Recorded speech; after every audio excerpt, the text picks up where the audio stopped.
Bonjour à tous. Donc pour ma part, je vais vous présenter les résultats d'une série randomisée arthrodèse versus prothèse cervicale. Et ensuite, je laisserai Jean-Étienne Castelin parler de la série prospective de la SFCR qui a été réalisée pour cette table ronde. Donc on l'a vu, donc la arthrodèse ou prothèse est sujet de vastes débats et une des données qui est fondamentale pour faire le choix pour un patient donné et notamment l'évaluation précise des niveaux adjacents. Plusieurs études prospectives existent avec des suivis, donc on le voit ici, de 10, 8 ou 5 ans, retrouvant globalement des meilleurs scores cliniques à type comme le NDI à 10 ans ou un taux de réintervention supérieur après l'arthrodèse. Cependant, donc, il y a beaucoup d'études qui évaluant les analyses radiographiques, mais aucune étude ne s'intéresse à la dégénérescence discale sur IRM post-opératoire. Donc c'est pour ça que nous avons réalisé une étude multicentrique randomisée qui compare deux groupes en parallèle, un groupe prothèse et un groupe arthrodèse. Cette étude a été réalisée dans le cadre d'un PHRC, il n'y a pas de conflit d'intérêt. C'est un attaché de recherche clinique qui a réalisé la collecte des données et indépendant de tout ça. Lors de cette table ronde, les analyses statistiques sont encore en cours, donc je ne pourrai pas vous présenter la totalité des résultats. Donc, il s'agissait de patients opérés sur un seul niveau avec des disques donc de l'étage symptomatique et des étages adjacents avec une mobilité conservée de plus de 4 degrés sur les clichés dynamiques. Le critère de jugement principal est évalué sur le succès sur la modification de la discopathie sus et sous-jacente en utilisant la classification de Meren sur la radiographie et de celle de Miyazaki sur l'IRM que je vais vous détailler juste ensuite. Les critères secondaires sont la survenue de complications, les scores cliniques, le VA ou les scores fonctionnels et enfin des critères radiographiques, statiques et dynamiques. Donc ici, il s'agit de la classification de Meren, évaluant l'état du disque, notamment donc sus et sous-jacent, en se basant principalement sur l'apparition d'ostéophytes antérieures ou la perte de hauteur discale. La classification de Miyazaki, décrite en 2008, se base, donc c'est l'évaluation sur l'IRM et se base sur l'intensité du signal discal, la différence de signal entre l'annulus et le nucléus, et également la perte de hauteur discale. Les scores cliniques utilisés dans notre étude, le NDI qui est l'incapacité liée à la douleur, donnant un score allant de 0 à 100, 100 étant l'incapacité fonctionnelle maximale. Ensuite, nous avons évalué également le SF36, où donc le score va également de 0 à 100, où le 100 est par contre le meilleur score et indique une très bonne qualité de vie. Les critères radiographiques, donc la mesure de la lordo C2, C7 et segmentaire. On recherchait également, on a mesuré la hauteur discale, les mobilités sur les clichés dynamiques en flexion-extension, donc en degrés, et on classifie donc l'apparition d'ostéophytes antérieures selon la classification de McAfee qu'on avait vu juste précédemment.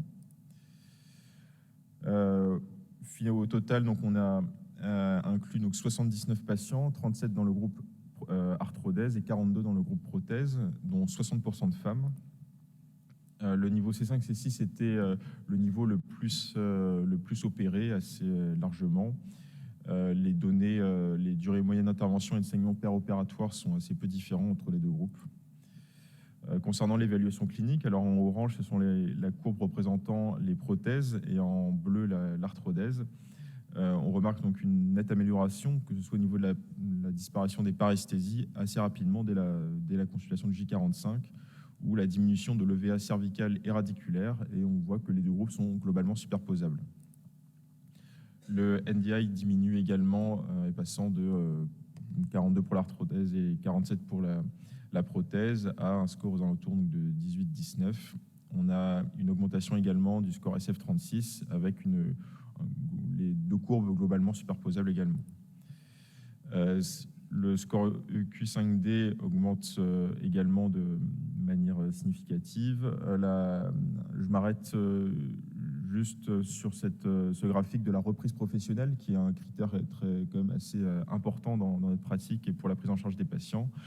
Donc on observe que à 6 mois, donc à la consultation de 6 mois, on a 54% des patients opérés d'une prothèse qui ont repris le travail. Dans le groupe arthrodèse, ce taux est à 69%. Donc on attend encore les analyses statistiques, mais en tout cas, on ne pourra pas affirmer que la mise en place d'une prothèse permet une reprise plus précoce du travail. Concernant la consommation d'antalgiques, elle diminue très nettement entre le préopératoire et le post-opératoire, avec une deuxième diminution entre la consultation de M12 et de M24. On a un seul patient qui consommait encore de la morphine à M24, mais qui était finalement lié à un événement extérieur, un accident de la voie publique avec dissection traumatique de l'artère vertébrale et douleur neuropathique. Concernant les paramètres radiographiques, on a une légère augmentation de la lordose C2, C7 dans les deux groupes.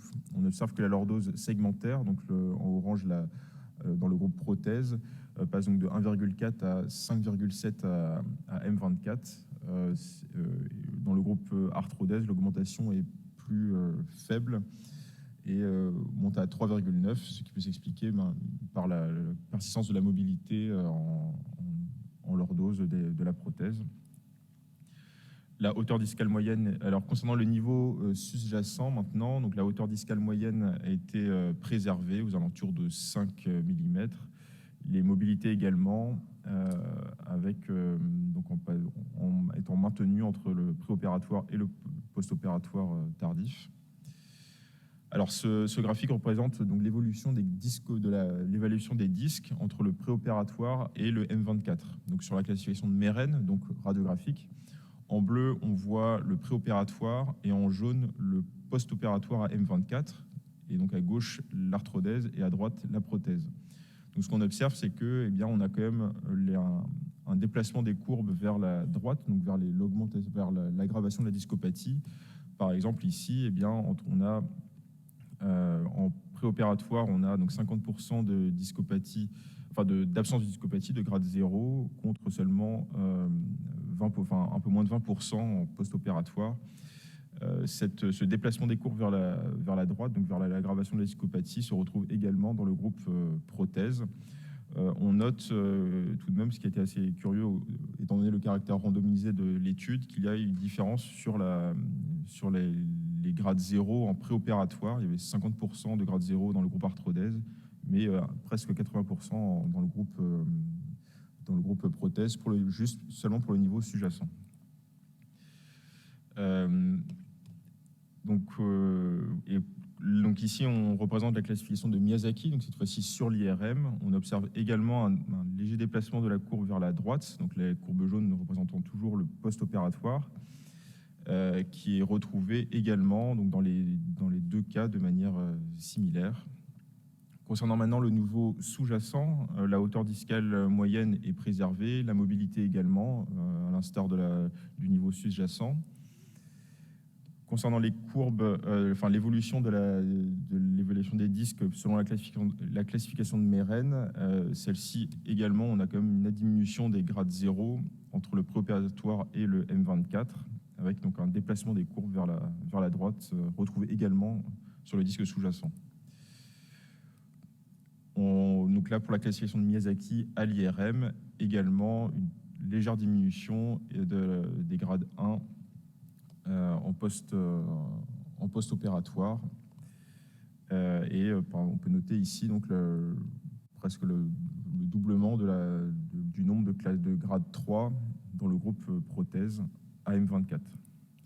Au total, donc si on recherche, donc on évalue le critère de succès de l'étude, en utilisant la classification de Meren, donc radiographique, on a presque un patient sur deux qui a une modification d'au moins un grade en post-opératoire, que ce soit sur le niveau sus ou sous-jacent.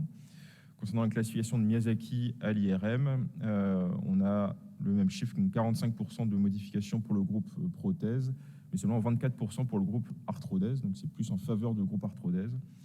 Au vu de ces résultats, on s'est posé la question de la reproductibilité de la mesure. Alors, celle-ci avait été évaluée par Miyazaki en 2008, qui retrouvait que cette classification était reproductible avec des coefficients de reproductibilité intra- et inter-observateurs qui étaient bons. Concernant le niveau opéré, la mobilité discale est préservée, passant donc de 6,1 à 6 degrés en post-opératoire. On retrouvait 26% de calcification, d'ossification hétérotopique et majoritairement des grades 2. Dans le groupe arthrodèse, on a observé 3 pseudarthroses, mais aucune réopérée, car il s'agissait de pseudarthroses radiologiques, mais qui étaient asymptomatiques. Assez peu de complications dans l'étude. On va s'arrêter pour illustrer les propos d'Olivier Gilles juste avant sur des cas de antérieur bone loss qu'on a pu observer donc chez ce patient avec donc les imageries préopératoires et donc une lise osseuse qui se crée au niveau des vertèbres adjacentes et avec une migration intraprothétique du plateau qui est assez impressionnante et avec toutefois une persistance de la mobilité sur les clichés de flexion-extension. À noter que ce patient n'a pas été repris devant le caractère asymptomatique du cas. Au total, 22% de antérieur bone loss avec ici des cas un peu moins spectaculaires, mais avec tout de même ces images. Les ossifications hétérotopiques ont été vues dans 26% des cas, comme dans ce cas-là, avec une ossification ici à la partie antérieure de la prothèse, entraînant un arrêt de sa mobilité. Mais également, ont pu être vus après un cas d'arthrodèse dans la série, qui a présenté donc une récidive des symptômes assez tardivement et qui a nécessité une reprise chirurgicale par corporectomie, mais à 5 ans de la chirurgie, donc qui n'était pas comptabilisé dans l'étude. Donc 3 cas de pseudarthrose sans reprise, comme on le voit ici avec des mobilités persistantes sur les clichés dynamiques. Au total, il y a eu 2 reprises chirurgicales donc qui étaient dans le groupe prothèse. Un pour une infection chronique à Staph aureus qui a entraîné une fistule cutanée à 1 an, qui a été reprise avec reprise de la cicatrice mais sans changement d'implant et de bonne évolution secondaire. Et un syndrome sous-jacent réopéré à 5 mois post-opératoire pour une 2e prothèse. Il n'y a pas de reprise chirurgicale dans le groupe arthrodèse.